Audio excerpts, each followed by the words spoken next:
Janice, and today we're breaking down the biggest headlines in NCAA women's beach volleyball. Who's dominating, who's rising, and what fans need to watch as we head into the heart of the season. Let's get to it.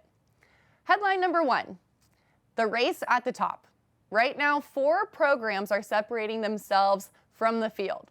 First up, number 1, Stanford Cardinal. Stanford is loudly positioning itself as a national contender this season. Rolling off of momentum from last season, the Cardinals' first season as a member of the MPSF saw Stanford secure its first conference title in program history. The Cardinal opened 2026 with a strong win over top 10 California and have a solid 9-1 overall start with an 8-match winning streak, including sweeps in the Battle of the Bay against multiple opponents. Their schedule is balanced with both challenging MPSF tests and opportunities to build momentum at home. Stanford's roster blends veteran experience with athletic freshmen, giving them matchup versatility and midseason upside. Unlike teams that lean heavily on 1 or 2 dominant pairs, Stanford's strength is consistency across the courts, particularly at the 3s and 4s, which has them firmly in top-tier discussions as we move towards conference championships. All right, next up is going to be the UCLA Bruins. UCLA continues to set the standard. They've built depth across all 5 courts, and that's key. What stands out statistically? High winning percentage at the 2s and 3s courts. Efficient side-out percentage in pressure sets. Fewer 3-set matches, meaning they're closing clean.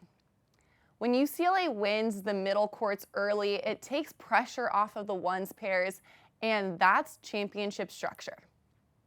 All right, moving on to Cal Poly San Luis Obispo, who enters the national title conversation. We cannot talk about the top of the rankings without talking about Cal Poly. The Mustangs are currently ranked 3rd nationally, and this isn't by surprise. This program is built on real postseason credibility. They're coming off a deep NCAA tournament run and have positioned themselves as more than just a strong Big West team. They're a legitimate national contender. What stands out about Cal Poly this season? Well, first, experience. They return key pairs who have played in pressure postseason matches. That matters in all tight 20-all situations. Second, balance. They don't rely on just one dominant court. Their 2s, 3s, and 4s have been consistently productive. And in dual format, that middle depth is everything. Third, composure. Cal Poly has been efficient in 3-set matches and late set execution. They're not panicking when the duel is tied 2-2.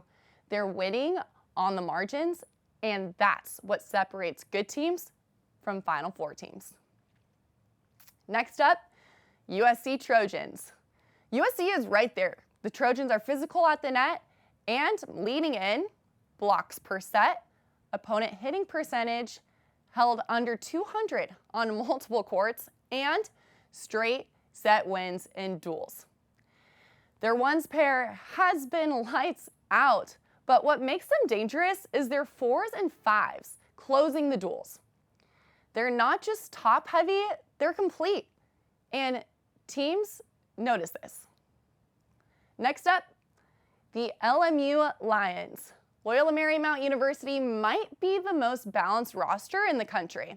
They're leading in 3-set win percentage, comeback wins after dropping the first set, and clutch point efficiency late in sets. They don't panic, they adjust, and they grind. That all matters in April. Next, let's talk number 6, Florida State Seminoles. Florida State has proven they can knock off top-ranked teams, starting the season 9-1.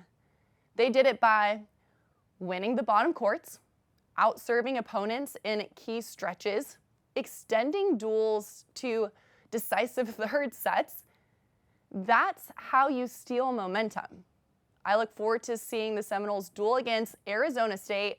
FSU traditionally has the edge in this matchup with multiple wins in the all-time series, but ASU has been scrappy and opportunistic, especially when they push the duels into third sets. All right, now let's break down a little bit about the stats. Stat leaders to watch across the country. Here's what's trending. Teams winning the threes court are winning duels at a significantly higher rate. Serve pressure is up, more aces, but also more service error, so that high risk, high reward area. Freshman impact pairs are contributing on championship level teams. If you're watching box scores, make sure to look out side out percentage, point scoring and transition, three-set efficiency as well, and this tells you who is best battle tested. What fans should know moving forward. As we head towards conference championships in NCAA tournament, here's what matters. Number 1, health and depth. Can teams rotate without losing production? Number 2, court 5 performance. Championships are won at the bottom. Number 3, neutral site play. Wind, travel, unfamiliar sand. Number 4, mental toughness. Who wins the third sets? The sport is evolving. The margins are razor thin. The duels are coming down to one swing. Closing take, right now, Stanford, UCLA, Poly SLO look like front runners, but this season feels wide open, you guys. The gap between 1 and 6 is tighter than it's been in years. And if you love strategy, matchups, momentum shifts, this is the most exciting part of the calendar conference. Conference championships are right around the corner. NCAA selection will be brutal. And teams that can win the 3s and 4s consistently, those are your title teams. I'm Victoria Dennis. This is Grit. We'll keep breaking down everything happening in the sand. If you want deeper analytics, pair breakdowns, predictions for championship weekend, drop it in the comments. Keep it gritty out there. Boom, boom, make that break down.